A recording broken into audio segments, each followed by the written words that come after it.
Bienvenidos a esta conferencia, la devoción jesuita por la Purísima Concepción de María.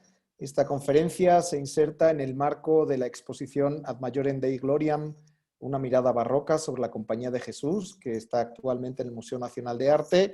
Mi nombre es Javier Cuesta, soy director de la División de Humanidades y Comunicación de la Universidad Iberoamericana y quiero, antes de comenzar, expresar mi agradecimiento de todo corazón para los compañeros, para los amigos del Museo Nacional de Arte, su directora Carmen Gaitán, la subdirectora Ana Leticia Carpizo y sobre todo para Héctor Pallares, que ha sido quien me invitó a dar esta conferencia y ha sido el que me está ayudando con el aspecto técnico, con la parte técnica.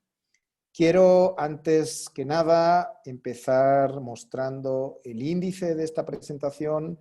No se asusten, son 7 puntos, pero prometo hacerlo en el tiempo que me ha sido solicitado.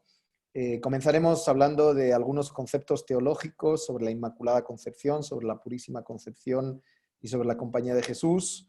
Seguiremos hablando de los jesuitas novohispanos y su devoción por la Virgen y por la Inmaculada Concepción. Algunas consideraciones históricas, estéticas, tanto sobre la Inmaculada en general como sobre todo la pintura que nos congrega hoy, que es la pintura que centra la exposición Ad Majorem Dei Gloriam en el Museo Nacional. Algunas consideraciones también sobre el pintor, Aguilera y la Academia de los Hermanos Rodríguez Juárez como un marco histórico. Uno de los puntos fundamentales será hablar de la Compañía de Jesús Novohispana como un grupo social bajo la protección de la Virgen y en particular de la Inmaculada Concepción, de la Purísima Concepción. Y finalmente terminaré con 2 epílogos que quise llamarlos diferente. Un primer epílogo dedicado al cuadro de Francisco Vallejo, la Inmaculada Concepción y la Real y Pontificia Universidad de México. Y un segundo epílogo, una coda, sobre el juramento inmaculista en la Universidad de Salamanca. Probablemente algunos pensarán qué tiene que hacer la Universidad de Salamanca en esta charla. No se preocupen, manténganme un poco de paciencia y les prometo que al final quedará todo un poco más claro. Espero que todo quede un poco más claro. El dogma según el cual María fue concebida sin mancha de pecado original fue proclamado por el Papa Pío IX el 8 de diciembre de 1854 con estas palabras: la Beatísima Virgen María, en el primer instante de su concepción, fue preservada inmune de toda mancha de culpa original por singular privilegio y gracia de Dios omnipotente en atención a los méritos de Cristo Jesús, Salvador del género humano. Esta imagen de Rubens, aproximadamente hacia 1631-32, simboliza la alegoría del triunfo de la Inmaculada con la orden franciscana. Enseguida entenderán el papel de los franciscanos en esta historia. En el Evangelio de San Lucas, el arcángel Gabriel utilizó la expresión llena de gracia para dirigirse de forma vocativa a María en Anunciación, capítulo 1, versículo 28 de Lucas. Esta expresión representa la única base escritural del misterio de la Inmaculada. Pero ya varios padres de la Iglesia nos permitían entrever la presencia de este misterio en la tradición, tanto en Oriente, San Efrén de Mesopotamia, por ejemplo, como en el Occidente, San Agustín de Hipona, cuando precisaba: cuando se trata de pecados, no puedo referirme a la Virgen María. En las iglesias orientales se celebró la fiesta de la Concepción de María el día 8 de diciembre, ya desde los siglos 7, 8 y 9, en los patriarcados orientales, como decía antes. Pero a lo largo de los siglos 12 y 13, la fiesta se fue difundiendo progresivamente por las diócesis italianas y españolas. Junto con la difusión de la fiesta, y eso fue inevitable, llegó la disputa teológica, particularmente en las universidades respecto del misterio. La Universidad de París fue el principal teatro de esta disputa ya desde el siglo XIII. La orden de los franciscanos se mostró muy favorable, tanto a la doctrina como a la fiesta de la Inmaculada, y ya en su capítulo general de 1263 lo declaró fiesta obligatoria para toda la orden. No ocurrió lo mismo con los dominicos, la orden de predicadores, que preferían hablar de una santificación de María en el seno materno, tal y como ya había enseñado San Bernardo.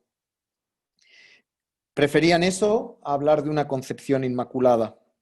El Concilio de Trento, y regresaré sobre esto después, en su desarrollo sobre el pecado original, aclaró el 17 de junio que no comprendía en ello a la Inmaculada Virgen María. Con ello, aun adjudicando a María el calificativo de Inmaculada, el concilio dejaba abierta la puerta al debate teológico, aclarando además que no podía retenerse herejía ninguna de las dos posiciones, ni a favor ni en contra. Ya en el siglo XIV y principios del XV, la Corona de Aragón promovió entusiastamente la fiesta de la Inmaculada. En 1430, enterados de la reunión del Concilio de Basilea, solicitaron a este la declaración de la fiesta para toda la Iglesia. En Castilla, la fundación de la Orden de las Monjas Concepcionistas Franciscanas de Toledo constituyó la fundación del primer instituto de vida consagrado dedicado a la Inmaculada en toda la Iglesia. En el último tercio del siglo XVII y a instancias de Felipe IV, el Papa Alejandro VII dio la bula Solicitudo Omnium Ecclesiarum el 8 de diciembre de 1661, declarando la Inmaculada Concepción de María, la Purísima Concepción, como pía sentencia y reconociendo su antigüedad y su autoridad, mientras que la doctrina contraria era solo una opinión. En 1693, el Papa Inocencio XII declararía la Inmaculada Concepción como fiesta de primeras con víspera, y en el inicio del siglo XVIII, concretamente en 1708, el Papa Clemente XI decretó que la fiesta de la Inmaculada se celebrara en toda la Iglesia Universal. La primera disposición del reinado de Carlos III, y esto va a ser muy importante para lo que veamos a continuación, fue la proclamación de la Inmaculada como patrona de todos los dominios hispanos. Se le pidió al Papa Clemente XIII que concediera ese patronazgo de la Inmaculada sobre España, sobre todos los reinos de la monarquía, incluyendo tanto América como las Filipinas. El Papa accedió y concedió además la fiesta propia el 8 de diciembre. Ese es el marco histórico en el que nos vamos a mover a continuación. Y la primera pregunta sería, ¿y cuál fue el papel de los jesuitas? ¿Cuál fue el papel de la Compañía de Jesús en toda esta historia? Ya desde el siglo XVI, los jesuitas se sumaron a los franciscanos en la labor de sustentación teológica y promoción del culto inmaculista. La concepción sin mancha de la Virgen se convirtió en una materia importante de conflicto entre los maculistas, sobre todo los miembros de la Orden de Predicadores, los dominicos, y la Compañía de Jesús. De esa manera, los jesuitas Laínez y Salmerón pudieron defender con vehemencia el artículo en el Concilio de Trento, aunque, como dijimos antes, en su desarrollo sobre el pecado original, no comprendió en ello el concilio a la Inmaculada Virgen María. Con ello, aun adjudicando a María el calificativo de Inmaculada, el concilio dejó abierta la puerta al debate teológico. Esta es una imagen muy representativa de ese momento. En 1746, Juan Ruiz Soriano Tobar, un discípulo de Murillo, pinta esta sesión de defensa de la Inmaculada en el Concilio de Trento, no en un lugar cualquiera, sino en el Aula General de Teología del Real Colegio de la Compañía de Jesús en Salamanca, España. Es una muestra de la importancia que para la Compañía de Jesús tenía su papel como defensores de la Inmaculada Concepción ya desde el siglo XVI, ya desde esa sesión del Concilio de Trento. Apenas un año después de la presencia de Laínez y Salmerón en el Concilio de Trento, llegaría la Compañía de Jesús al Virreinato de la Nueva España. La vida de la Virgen y de sus distintas advocaciones pasó a ser un tema fundamental en la obra religiosa de los jesuitas novohispanos. A partir de todos los medios a su alcance, fiestas, oratorios, confesiones, pero sobre todo, esencialmente, las imágenes artísticas, los jesuitas difundieron entre los fieles novohispanos las acciones e imágenes de sus devociones marianas favoritas. Ello se relacionaba con los objetivos de la Compañía de Jesús desde esa llegada: la conversión de almas, los apoyos económicos, las influencias políticas, la búsqueda de vocaciones, incluso la admiración de los miembros de otras órdenes y, ¿por qué no?, un cierto internacionalismo, un interés por insertar el territorio novohispano en el conjunto de la catolicidad universal. Una catolicidad que en el caso de los jesuitas, además, rebasaba las fronteras de los reinos hispánicos. Los más efectivos agentes de esa propaganda fueron los colegios, desde cuyas aulas la compañía formaría a generaciones de criollos y promovería entre ellos, a través de las congregaciones, las devociones marianas. La Virgen de Loreto o la Virgen de la Luz, mucho menos, curiosamente, la patrona de la compañía, la Madonna de la Estrada, serían algunas de las numerosas devociones marianas que los jesuitas difundieron en territorio novohispano. Pero quiero detenerme un instante en dos casos particulares que, en mi opinión, ejemplifican a la perfección los procesos de adaptación de los cultos marianos a la realidad novohispana. Me voy a referir, por una parte, a Santa María Mayor y su devoción, a la famosa imagen de la Salus Populi Romani, de la salud del pueblo romano, que se venera todavía hoy en la iglesia de la misma advocación de Santa María Mayor, en una de las basílicas pontificias en la ciudad de Roma. Después de la llegada de la Compañía de Jesús a la Nueva España en 1572, y cuando los jesuitas desembarcaban en el puerto de Veracruz, unos años después, el hermano lego Gregorio Montes trajo consigo un baúl, un cofre, imbuido con un aire de milagros y de leyendas pías y santas.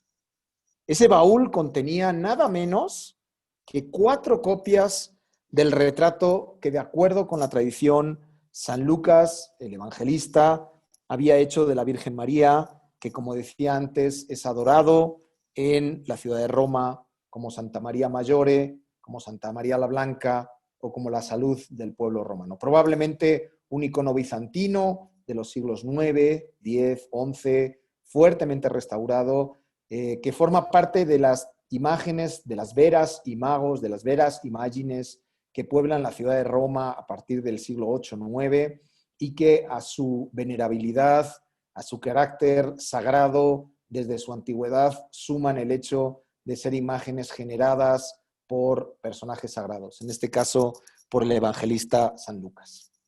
Dice el padre jesuita Francisco Florencia, y me voy a referir mucho al padre Florencia, el gran apóstol mariano de la Compañía de Jesús Novohispana, y cito: el antes mencionado padre superior general Everardo Mercuriano le dio las 4 imágenes al hermano lego Gregorio Montes. El hermano Gregorio Montes las trajo a esta provincia en el año de 1576. La imagen fue enviada a los colegios jesuitas de San Pedro y San Pablo y dispuestas primero en la vieja iglesia, que era un cobertizo hecho de paja y madera y localizado donde la iglesia de San Gregorio está hoy.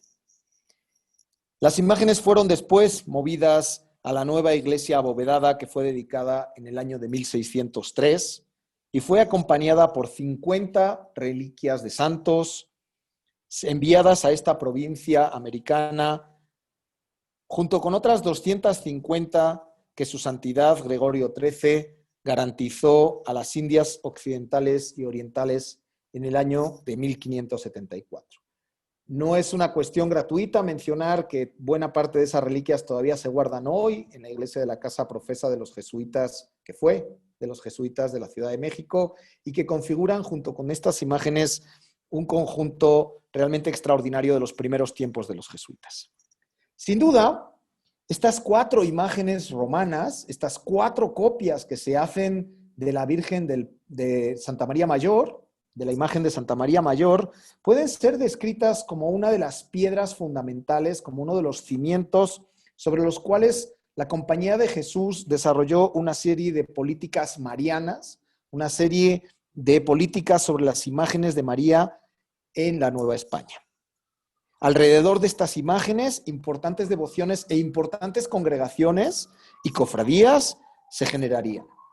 El origen italiano, el origen romano de estas imágenes, así como la importancia de su carácter antiguo, de su carácter venerable, como ya había mencionado, y el hecho de que eran veras imágenes, eran imágenes verdaderas, casi aqueropolletas, creaciones milagrosas, es una característica que se repetiría en varias ocasiones en el virreinato de la Nueva España a través de la historia de la Compañía de Jesús. A pesar del valor devocional y artístico de estas pinturas, que estas pinturas tienen para la historia de la Compañía de Jesús en la Nueva España, muy pocos autores van más allá de citar lo que los padres Florencia y Alegre mencionan sobre ellas. Poco más se dice sobre estas pinturas casi legendarias sobre las que la Compañía de Jesús Novohispana construyó parte de esas políticas religiosas. De hecho, algunos autores incluso las consideran perdidas. Nada más lejos de la realidad. Las imágenes todavía sobreviven, como pueden observar en la fotografía de la derecha, en uno de los retablos laterales, concretamente el retablo del lado del Evangelio de la Iglesia de la Casa Profesa, en alto está esta imagen, originalmente del siglo XVI, con añadidos del siglo XVII y XIX, en particular la figura del evangelista que da los últimos toques con el pincel a esta imagen de la Virgen y el Niño, teóricamente pintados en presencia de ellos mismos, que se trata de la imagen que permaneció en la Ciudad de México. Esta es la imagen que originalmente estaba localizada en la iglesia jesuita de San Pedro y San Pablo y que, como digo, acabó siendo parte de este retablo lateral en lo alto en la iglesia de la Casa Profesa. ¿Qué pasa con las otras tres? Les he dicho que eran 4 copias de la imagen romana. Aquí está el original de la imagen romana. Al principio de la epidemia de COVID, el Papa hizo una oración, Urbi et Orbe, en la plaza de San Pedro bajo la lluvia, en la que trajo varias imágenes milagrosas, entre las cuales estaba estas imágenes curadoras, estas imágenes sanadoras que en muchas ocasiones libraron al pueblo de Roma de la peste. La imagen que fue enviada a Oaxaca, a la iglesia jesuita, estuvo durante mucho tiempo en la iglesia de San Felipe Neri, hasta una época indeterminada, probablemente de forma rápida, después de la expulsión de los jesuitas en 1767. Esa pintura fue recuperada para la iglesia de los jesuitas recientemente, solo para volver a ser robada. La pintura está en la actualidad en paradero desconocido, está reportada como un objeto robado a la Interpol. Es una de esas 4 copias legendarias que el padre Gregorio Montes trajo a la provincia mexicana, a la provincia novohispana de la Compañía de Jesús. La tercera imagen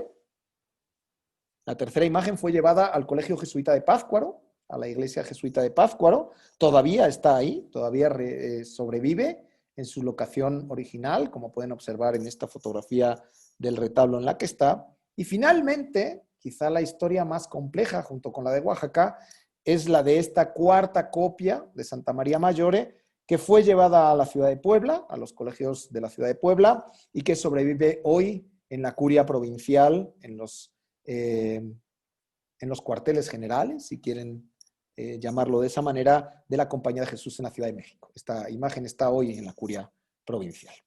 Este sería un primer ejemplo de esas políticas marianas, de esas políticas sobre la imagen de la Virgen. Insisto, la Compañía de Jesús desarrolló estas devociones marianas como parte fundamental de sus campañas, no solo de evangelización y de devoción, sino incluso de inserción de esos cultos marianos en la sociedad novohispana. Les voy a contar una segunda historia, un segundo ejemplo.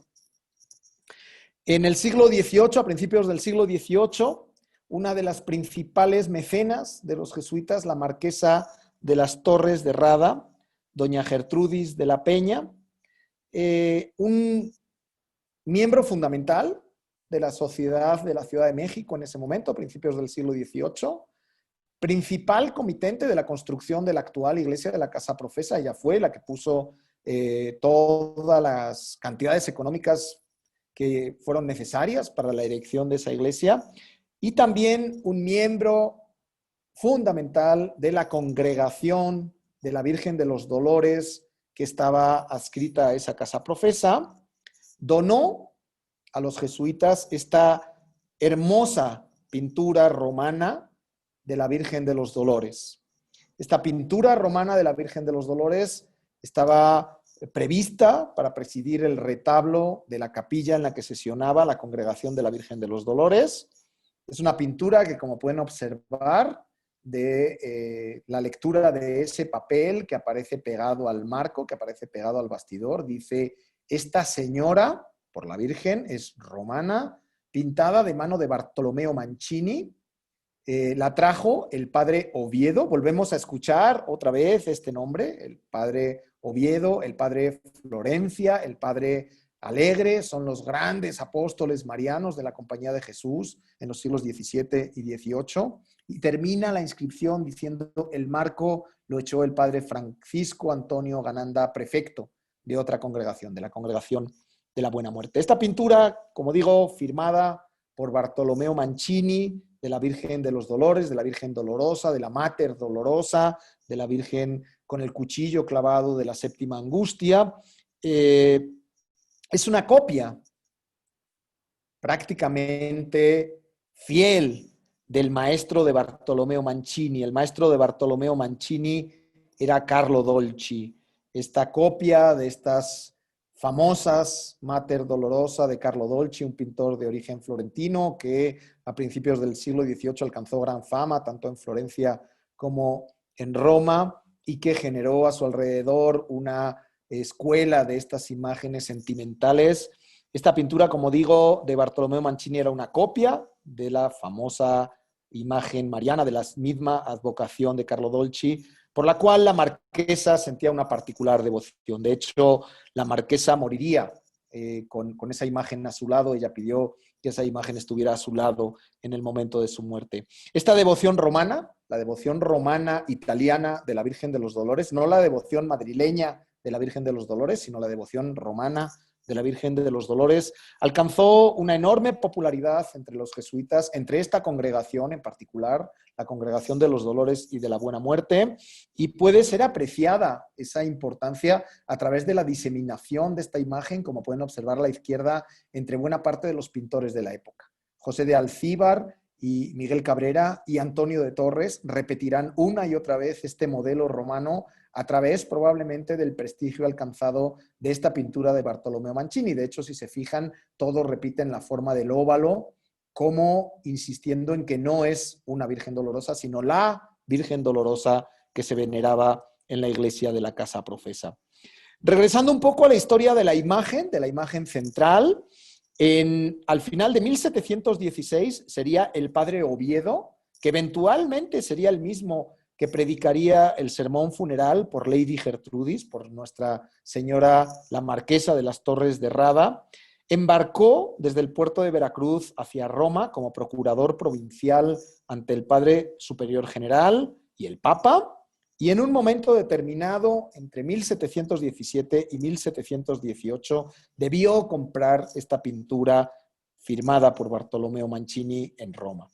Fue, como decía antes, una devoción enormemente popular que fue copiada repetidas ocasiones desde ese modelo que era muy prestigioso y que, como digo, viajó en el equipaje del jesuita, en el equipaje del padre Oviedo, hasta que en 1719 llegó a las manos de la marquesa, que la tuvo en su oratorio privado hasta que la donó al retablo de la congregación, pero la volvió a solicitar en artículo de muerte, en trance de muerte, para que le acompañara en ese momento. Como en estos ejemplos anteriores, como en estos dos ejemplos que me parecen muy significativos, y en nuestro caso, el caso del misterio inmaculista, la Compañía de Jesús nos demostrará a través de las imágenes y de forma eficaz y constante su apoyo íntegro a la causa de la Inmaculada Concepción, o como ellos insistían en sus textos, a la Purísima Concepción. Acapararían los jesuitas, especialmente a partir del siglo XVII, la producción teológica concepcionista, con la publicación de un elevado número de textos dogmáticos y de devoción. Así, en la Nueva España, y a la hora de traducir visualmente su apoyo, los jesuitas optarían por esquemas basados en la significación del acuerdo y reconocimiento de la orden a esta doctrina de la Purísima Concepción. Uno de los resultados, no el único, por supuesto, como vamos a ver a continuación, serían obras como esta de Francisco de Aguilera, un retrato corporativo en el que aparece la Compañía de Jesús como un grupo alrededor de la Inmaculada Concepción, reconociendo el misterio y con sus santos jesuitas, destacando, además de los fundadores, los santos vinculados con la evangelización y la tarea de la Compañía de Jesús en América. Regresaré después sobre este punto que me parece fundamental, porque me parece que la componente identitaria de este tipo de pinturas, y en particular de la pintura de Aguilera, que centra la exposición de Ad Majorem Dei Gloriam, es muy importante. Pero fijémonos más de cerca en la pintura. Regresemos a la pintura. Veamos la firma del pintor. Veamos la cartela con una variante de la imprecación, de la oración de la Tota Pulcra. A la izquierda tenemos en latín Johannes Franciscus Aguilera Faciebat Anno Domini, año del Señor de 1720. Mientras que a la derecha, en las manos de los querubines, tenemos Tota Pulcra es María. Toda pulcra es María, toda pulcra es la Virgen María, que es claramente una derivación del Cantar de los Cantares, de la famosa imprecación inmaculista Tota pulcra es amica mea et macula non est in te. Reparemos también, ¿por qué no?, en la semejanza del modelo elegido por Aguilera para representar a la Inmaculada Concepción. Solo voy a poner dos ejemplos. No quiero hacerme demasiado enojoso en las comparaciones iconográficas, pero sí quise elegir esta pintura de Juan Rodríguez Juárez de la Inmaculada Concepción, que se conserva hoy en el convento de la Concepción de San Miguel de Allende, de Guanajuato, en Las Monjas. Y como pueden observar, la postura de las manos, la postura de la cabeza, la mirada baja, los ropajes, incluso la insistencia en determinados elementos iconográficos es muy importante. Y la otra comparación que me gustaría traer a colación ahora es esta otra, con la Inmaculada Concepción que guarda la Fundación Arocena de Miguel Cabrera. Evidentemente las componentes cronológicas no son las mismas, está mucho más cercana a la pintura de Juan Rodríguez Juárez a este momento en el que Aguilera pinta este magnífico retrato de la orden jesuita con la Purísima, 1720. De hecho, pues voy a ser muy insistente en la importancia de esta pintura en esa época, en 1720, con arreglo a las impresiones que se han ido desarrollando desde el punto de vista histórico y estético sobre estas dos obras. La obra, que como digo, está firmada en 1720, nos presenta un lenguaje pictórico moderno, una paleta cromática luminosa para lo que era la época, que le da una sensación etérea, una sensación ligera, una sensación cálida. Las luces salen de los personajes. Nos podría recordar estas impresiones estéticas, las famosas palabras que recoge la doctora Paula Mus sobre el manuscrito El arte maestra, que se escribe en la Ciudad de México, probablemente por algún artista cercano a este círculo, cuando se reflexiona acerca del uso de los colores. Y cito: en estos nuestros reinos de las Indias duró mucho la destemplada necedad de mezclar las templas, hasta que Juan Rodríguez Juárez, el Villalpando y el propio Aguilera, famosísimos en sus pinturas, despreciaron con ánimo verdaderamente heroico esta cansada timidez, introduciendo las mezclas de los colores de los pinceles al lienzo. Eso marcará, en las palabras de Rogelio Ruiz Gomar, un cambio de orientación en la pintura novohispana, de la pesadez de los contrastes y el dibujo a una pintura mucho más ligera, con ambientes de luz uniforme, con amable colorido. Se inaugura así un lenguaje pictórico que probablemente podríamos considerar el predominante a lo largo de buena parte del siglo XVIII, y plantea también un cambio radical en la dirección de la expresión pictórica. Como decía antes, si no fuera por la fecha que Aguilera nos ofrece, 1720, esta pintura podría pasar por haber sido ejecutada 20, 30, tal vez incluso 40 años después, en 1745, 50 o 55. Algunos han postulado la posibilidad, y no es algo que esté completamente desechado, al contrario, de que Aguilera incluso fuera de origen peninsular. Adelantada a su tiempo, esta pintura, adelantada a sus condiciones, a sus circunstancias, al menos según las consideraciones de la historiografía artística tradicional de la pintura novohispana, consideraciones que afortunadamente están cambiando, consideraciones que han tenido que ser completamente revisadas, completamente revisitadas a la luz de los hallazgos de exposiciones recientes como Pintura de los Reinos o como Pintado en México, que nos permiten ver con nuevos ojos las obras de arte de esta época del siglo XVIII. Ese cambio historiográfico, y desde luego dista mucho de ser un cambio menor, y desde luego nos permite ver esta pintura de Aguilera sobre la Inmaculada Concepción y los santos jesuitas desde un prisma completamente nuevo. Un prisma completamente nuevo que también tiene que ver con un cambio muy reciente en la fortuna crítica del pintor. De ser alguien casi completamente desconocido, con un catálogo difícil de discernir, Aguilera ha pasado a ser un pintor enormemente cotizado, hasta el punto de que esta pintura que les enseño acá, esta Virgen del Carmen, las ánimas del purgatorio, con San José y el profeta Elías, firmada por Aguilera, como pueden observar a la izquierda, fue comprada por el Metropolitan de Nueva York. En un cambio de política respecto de las adquisiciones americanas que se ha reflejado por parte de las grandes colecciones mundiales. No es una cuestión menor el hecho de recordar que la cátedra del Museo del Prado fue ocupada hace unos años por un especialista en pintura novohispana, el doctor Jaime Cuadriello. En cualquier caso, tampoco eran gratuitas mis referencias a Juan Rodríguez Juárez y a Cabrera. Y es que no es una cuestión menor el recordar que de las pocas cosas que sabíamos hasta hace años sobre Aguilera es el hecho de que cuando en México se desarrolla la que muchos consideran la primera Academia de Pintura en 1722, encabezada por los hermanos Rodríguez Juárez, concretamente lo que conocemos es el documento de 4 de septiembre de 1722, en el que lo firman tanto Nicolás Rodríguez Juárez, maestro examinado del arte de la pintura y actual corrector, ojo, de la Academia del mismo arte que se tiene en esta ciudad, así como su hermano Juan Rodríguez Juárez, maestro asimismo en dicho arte y corrector que ha sido en la referida academia, y las demás personas que la componen: José Rodríguez Juárez, bachiller; Tomás de Pereda y Torres; Nicolás Enrique de Vargas; Marcelo Vázquez; Tomás de Merlo; Carlos Clemente López; Mateo Gómez; Eusebio Carrillo y, sobre todo, para nosotros, Juan Francisco Aguilera.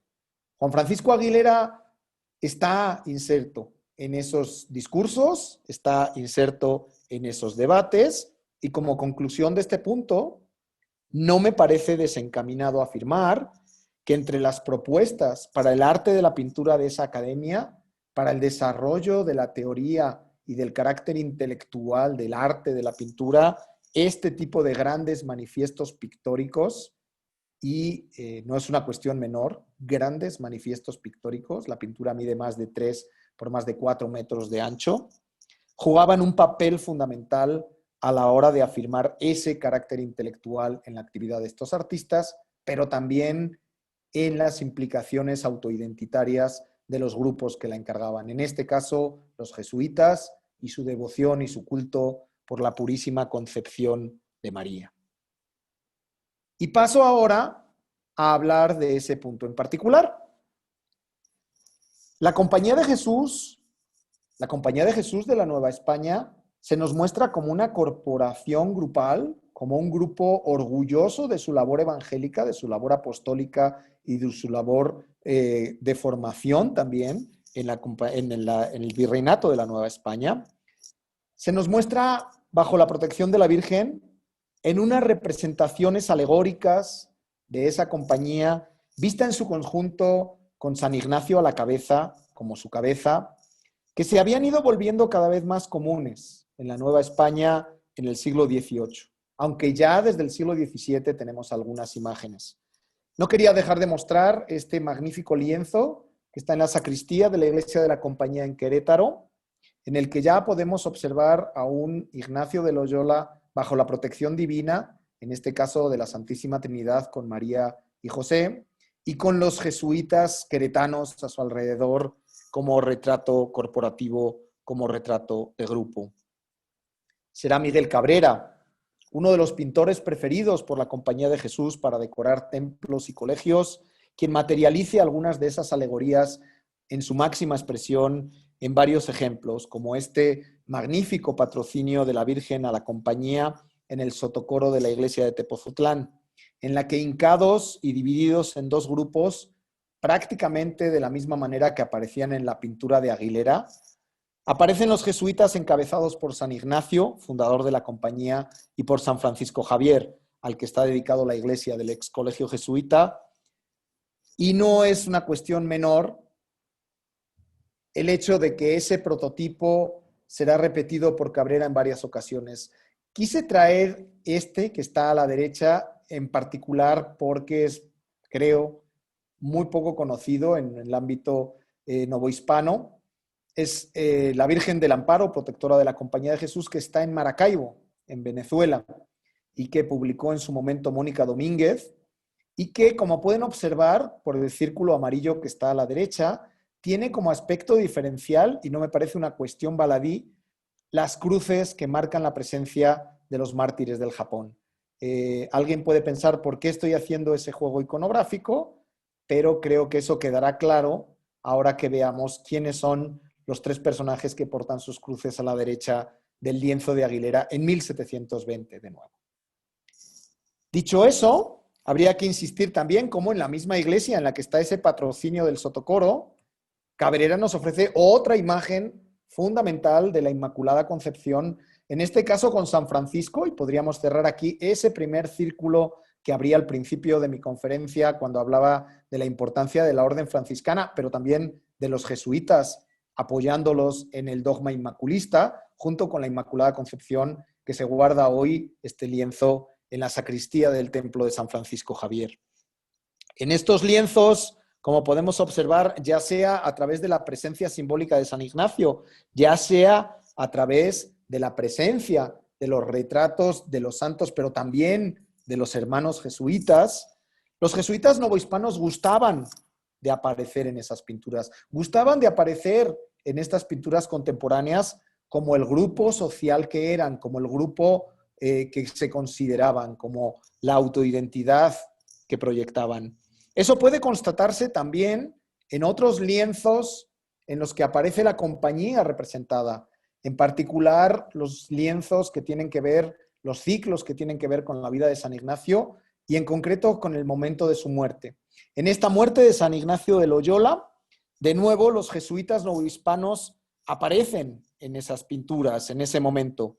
En este lienzo y en este otro lienzo del entierro de San Ignacio, Jaime Cuadriello ya identificó en su momento a Juan Antonio de Oviedo, a Francisco Javier Lazcano, a Francisco de Florencia y a Francisco López, los grandes personajes en los cultos y las devociones marianas de los jesuitas en el siglo XVIII. Este es, además de la imagen de la muerte de Ignacio y del milagro que provoca al conceder la salud a la enferma que aparece tocando su cuerpo, es también un retrato de la corporación de los jesuitas, del grupo devocional y del grupo religioso de los jesuitas en el siglo XVIII. Todos ellos grandes promotores del culto mariano en este momento.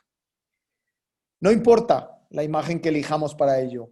Jerónimo de Cendejas hace la misma representación del entierro de San Ignacio de Loyola, aproximadamente hacia 1760, en un momento en el que, como podemos observar, repite prácticamente la misma escena, con los mismos atributos, con el mismo pendón de la Compañía de Jesús, con el IHS encabezando la procesión y con los mismos elementos que nos permiten identificar claramente a la Compañía de Jesús novohispana en ese momento. Este anónimo que está en el Museo Nacional del Virreinato nos permite ver incluso cómo Ignacio, en el momento de la consagración, en el momento de la Eucaristía, a quien se dirige es a la imagen de la Inmaculada Concepción arriba a la izquierda, reforzando por tanto esa relación de los jesuitas con la Inmaculada Concepción. Regresemos ahora sí al lienzo de Aguilera, una vez establecidos esos hechos, y veamos cómo rodean a la Inmaculada dos grupos de santos de la orden, encabezados por un lado por San Ignacio y por el otro por San Francisco Javier. El de Loyola reúne a la izquierda, como dice Sergi Domènech, a San Francisco de Borja y a San Luis Gonzaga, acompañados por el Arcángel Miguel, mientras que el segundo grupo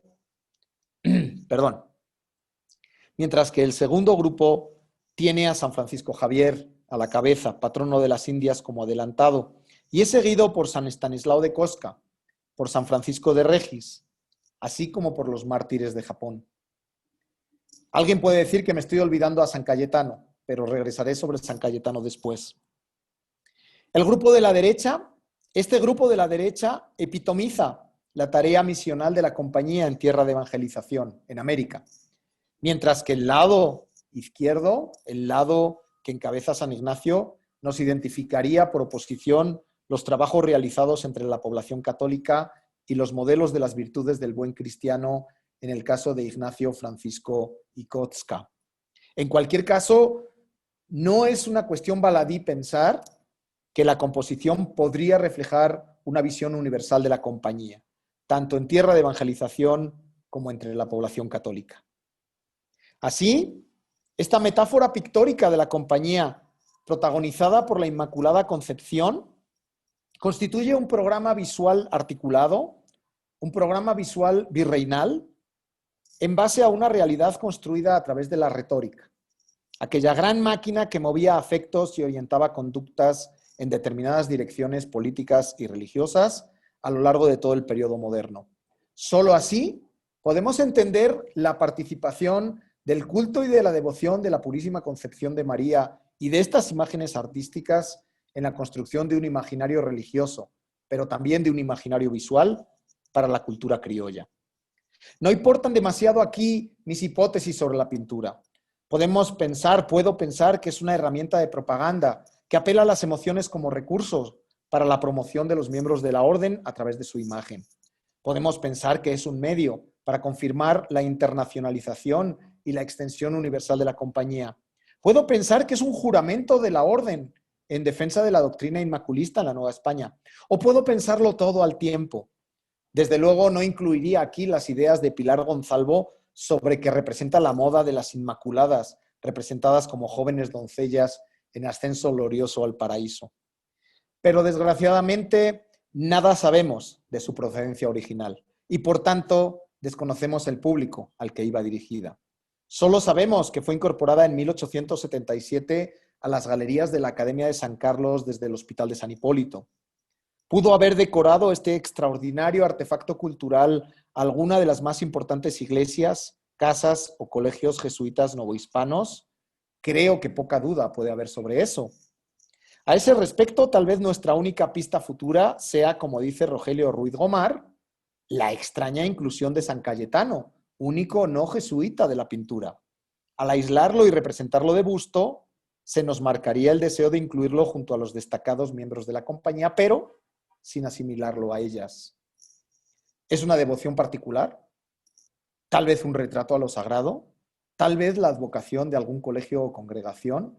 En mi opinión, ese es el único hilo suelto del que todavía se puede tirar de esta pintura. Me hubiera encantado ver en la exposición Ad Maiorem Dei Gloriam esta pintura justo enfrente de la pintura de Aguilera. Los medios y las imágenes de los jesuitas para difundir el culto mariano se acabarían considerando herramientas para conseguir adeptos y difundir el fanatismo por parte de ilustrados a partir de mediados del siglo XVIII. Y a la vez, en un giro irónico de la historia, acabarían siendo adoptados esos medios y esas imágenes por esos mismos ilustrados.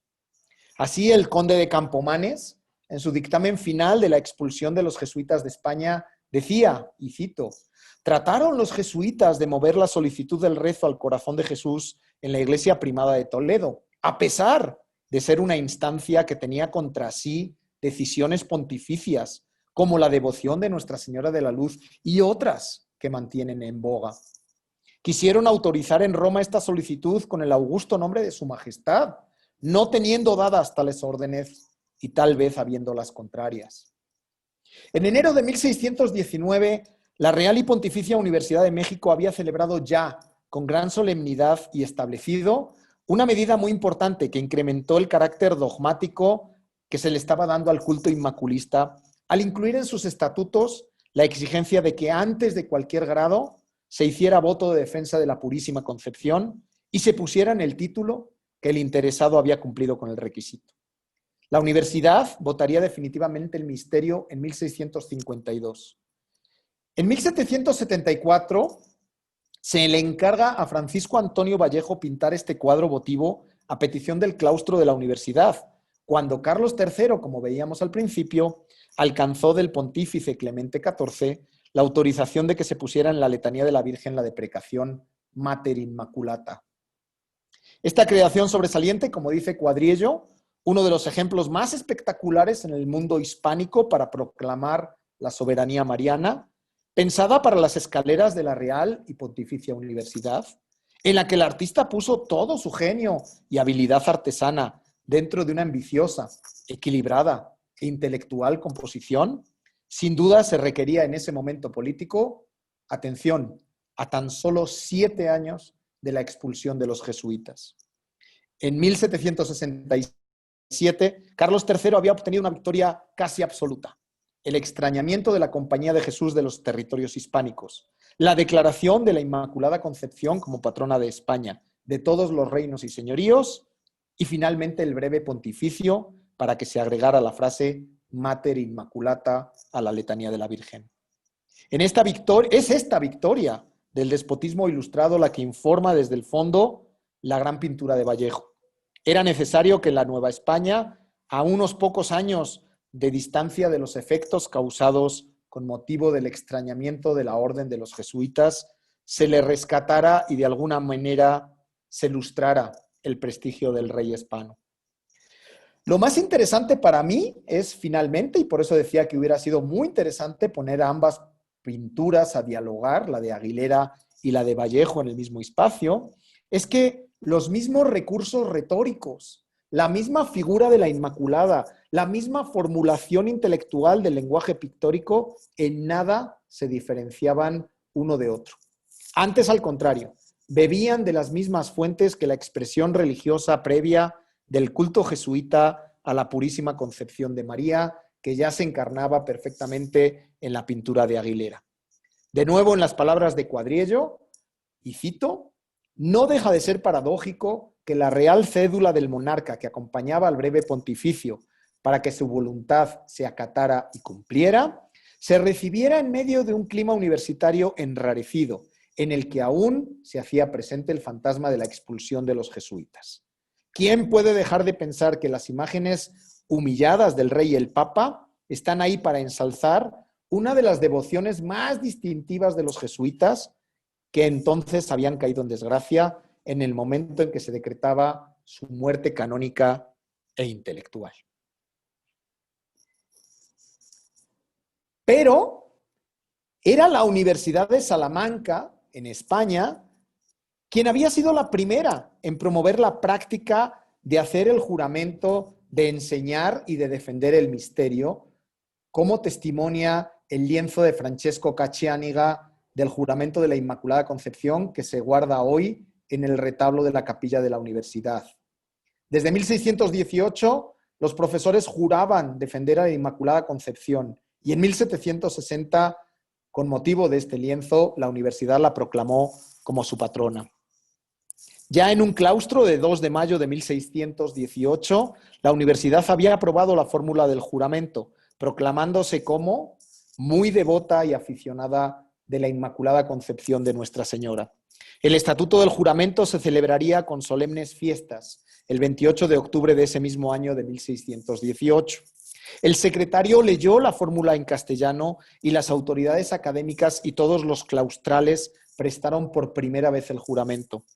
El juramento lo tendrían que hacer en lo sucesivo también todos los que se graduaban en la universidad, así como los catedráticos al tomar posesión de su cátedra. Las universidades americanas siguieron las pautas de la salmantina, especialmente las de Lima, la ciudad de los Reyes, y la de México, tras haber sido recogido en las recopilaciones de Indias. Y así, un muy distinguido universitario de Lima, Diego de León Pinelo, a mediados del siglo XVII, describió con brillantez la entrañable devoción de su universidad por la Inmaculada. De entre sus expresivas frases, subrayo esta en la que decía: «Oh María, María que doquiera eres, María, doquiera piadosa, doquiera misericordiosa y sobre todo inmaculada, guárdanos dirígenos. Eso era lo que significaba la Inmaculada Concepción para buena parte de los fieles americanos. Eso había significado para los jesuitas a lo largo de todo el virreinato hasta la expulsión. Y eso era lo que representó Aguilera en una de las pinturas más importantes de la época y de todo el arte novohispano. Muchas gracias.